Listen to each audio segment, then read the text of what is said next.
Hi and welcome to Arrow's coverage of InfoSec' 2019. We are once again asking the hard questions of our vendors, finding out what their priorities are into 2020 and how they intend to help our channel to develop to address the ever-changing security landscape. We hope you enjoy this series, and if so, please subscribe.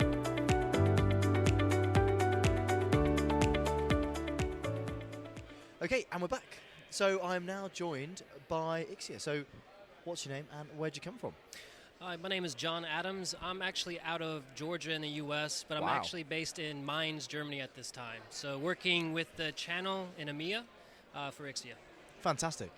So Ixia, it's a product we've had on the portfolio now for a good few years, but as with a lot of these security podcasts, they often get listened to by partners who aren't traditional security partners, and it always helps for a little bit of context to, if you wouldn't mind just explaining a little bit about what Ixia does, who you are, and the types of solutions that you sort of get involved with. All right, so Ixia primarily has two segments where you would say visibility and test. Ixia in the legacy days mostly focused on test, and we've kind of incorporated visibility over the years. And this is where we started to get more involved in the security world. So we've created a branch of products to create a visibility architecture to enable the tools, the security tools that are out in the market. Our entire goal is to provide the best traffic, the cleanest traffic to the tools so the tools can work as efficient as they can. We don't situate ourselves as someone who works out in the world alone. We need the tools with us to create the best environment for us to work together in the future to create the best, most secure networks. So essentially, I don't want to be derogatory, but it's kind of tap aggregation, kind of aggregating the information or taking information through, or is it more than that? So we start with, let's say, like the premise of either using an out-of-band or an inline architecture. Out-of-band, You're going to use taps where you're going to passively collect data from your network, feed it into a network packet broker, where you start to apply aggregation, filtering, and load balancing to your tool sets. Probably the more popular idea is to use an inline deployment or use a bypass, which is a fail-safe device that allows you to be more resilient. Say if there's a power outage, you don't lose access to your production network, and with that it creates an entryway into the visibility architecture going into a network packet broker. From there we have the same characteristics we had before: aggregation, filtering, load balancing, but then we can probably help out in some areas that maybe they're lacking in their security environment, such as SSL decryption or data masking for GDPR. Usually, as I said before, we try to be flexible to meet the needs of the environment and coexist with all the tools that are currently there. So there may be other tools that do SSL decryption, but we can still feed you that traffic in the best way possible to ensure that tool, once again, works as best as it can. So you talk about these tools. So why do we need an Ixia product for these tools? How sort of what's the problem definition? I appreciate we're going right back to bare bones, but just for people who sort of they know a network and they just imagine that you just plug these tools into a switch, don't you, and just get on with it? Sure. Well, so like looking at the inline deployments, and if you had a firewall, you have a couple of maybe two ports, we'll say, that designates your production network, and you plug one side as A and one side as B, and now you have a firewall in place. Yeah. So the play there is you put a bypass in front of that, so you get a better fail-safe for that firewall. But then also if you stick a packet broker in front of that, and you place the firewall into a service chain, you now have the opportunity to scale this environment without any interruption to your previous firewall. So now you can say 5 years from now, you can start to scale into adding in firewalls or more application performance monitoring tools and creating service chains to best meet your needs. Yep, absolutely. It's a play on growth. It's a play on the 10 years, the 5-year, the 10-year, the 15-year. So you are, that's a really interesting point. So essentially you are providing a strategic safety net, a strategic sort of plan for the future. Absolutely. I mean, even going with the, say if I wanted to move from, eventually from a 10 gig network to a 40 gig network, we don't want you to recreate your entire visibility architecture. Change the bypass. The bypass now changes from 10 gig to 40 gig. You supply it to the same packet broker. Your visibility architecture is still there. It's still safe, operating exactly how it did before, and you can still make use of your legacy tools because you still have these 1 gig links available to at least, grab an extra 300 megs of web application traffic to do some analysis and buy your other tools with that. So you can have better return on investment, more creative complexity, and a better solution at the end of the day. Okay. So one of the things you just mentioned is service chaining. Now, service chaining is something that we hear quite a bit about. But could you just give us an explanation from an Ixia perspective what service chaining is? So a service chain in Ixia terms would be, let's say, like a combination of several inline tool resources. Another way you could look at inline tool resources in some of the upcoming terminology is a virtualized network function. So it's the same premise. A service chain could consist of several network functions, inline tool resources, that can be used in conjunction with each other, or you can have certain traffic sent to particular service chains. So if I have a certain service chain that's a web application monitoring service chain, I only want to send port 80 and port 443 to it.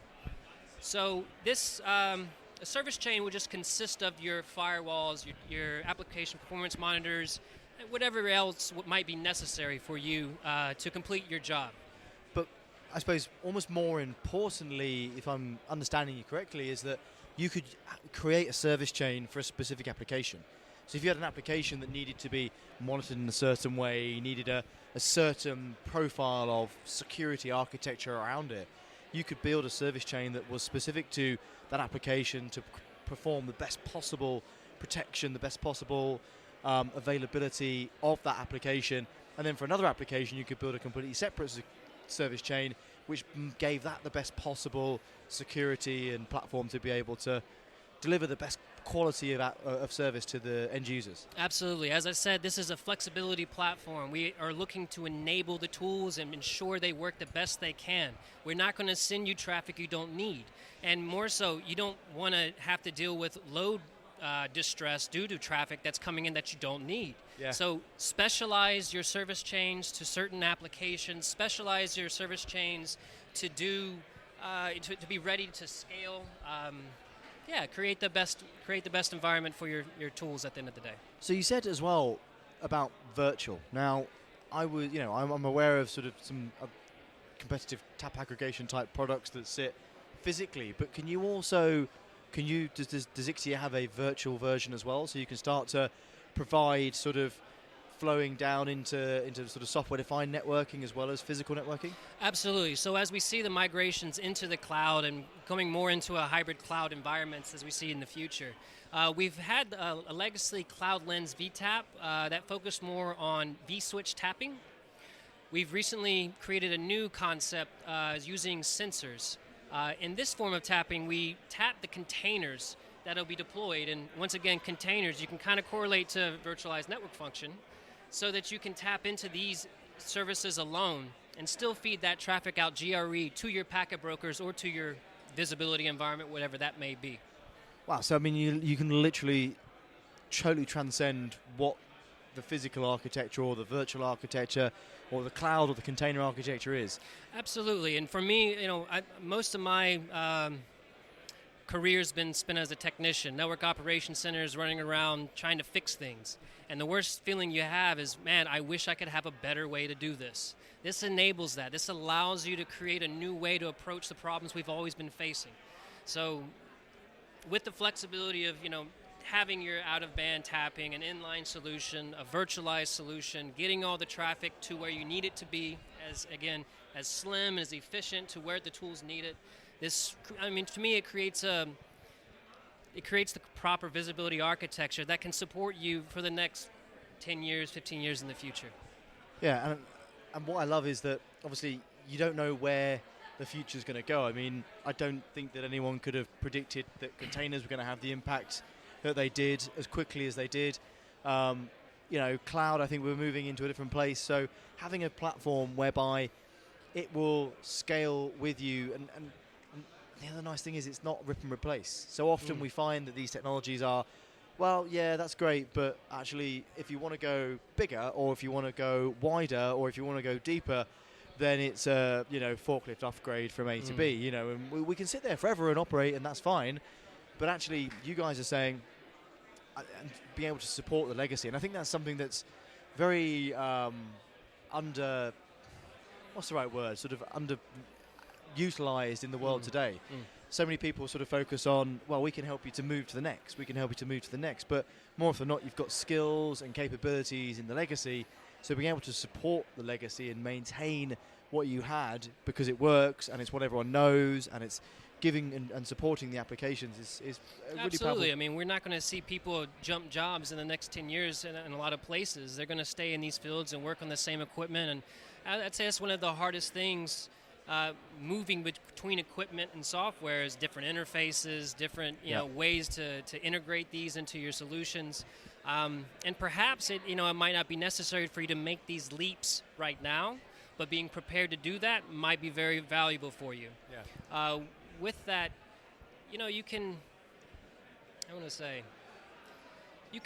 allow yourself to continue to even use some of these same legacy tools if they're still useful for you, if they're not end of sale or something of that nature. I mean, you could just probably pop in another one if it's useful for your team. Again, it's something to allow that flexibility, to allow different skill sets to work together. And you could have a service chain that has all your legacy guys. You have your legacy technician working there, and you hired a new guy who's more of a developer and used to working in JSON and APIs and things like that. The old guy working CLI jock is not interested in talking JSON or HTTP. He wants to continue to work in a CLI, and he can still be utilized in that way. There's nothing wrong with him doing that. He's still getting the job done. But for some of the new stuff, okay, we'll buy the new product. We'll slide it in there. We still have our old set that's still working and processing fine, and we have a technician that can handle that. But then now we have the next step, and that availability to go into the next step, and with the least pain. And that's our goal. Least pain. Least pain. And who doesn't want least pain? Let's be honest. So we are essentially a partner-focused podcast. We try and put up our podcast out to as many of our downstream partners as possible.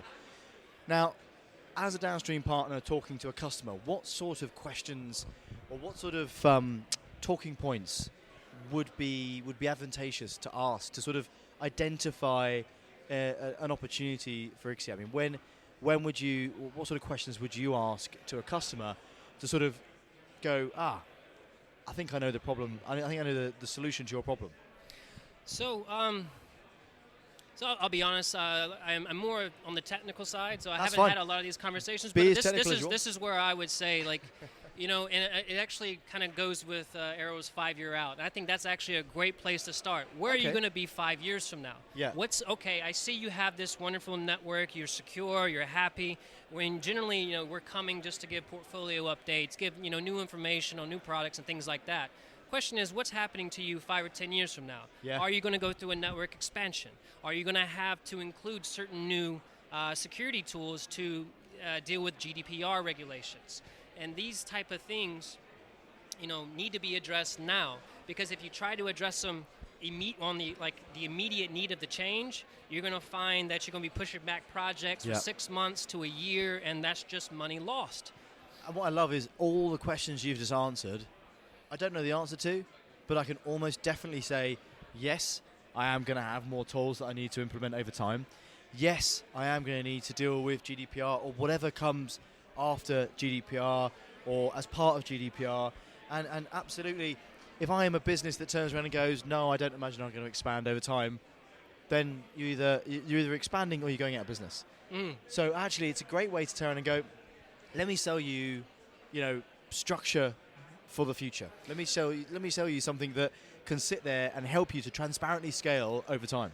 Absolutely. And to say that you're not going to change and adapt in the environment it's very false. Products go end of life. Yeah, they do. It's part of our development process now to cycle, to create new, so that we can focus on new feature sets and adapt to the future. Because if you stagnate for too long, you'll find that the pain of when you have to change then is very tough. Yeah, and it's infinitely more difficult than it would have been if you'd have just got on with it day one. Then you're hiring an entire outsourced company to come get it all together for you. Yeah. which is never, ever cheap. Never. No, fantastic. Well, look, it's been a fantastic conversation. Thank you ever so much for coming on. Appreciate your time. And if people want to find you, where would they look? So you could reach out to me at john.adams@keysight.com, or go to our webpages, ixiacom.com, or that'd be a good start. Reach out to us there. I work for the EMEA Channel SC team, so if you have some technical questions, if you have some sales questions... You're the man. Fantastic. Look, thank you ever so much, John. Really appreciate it. Cheers. Cheers.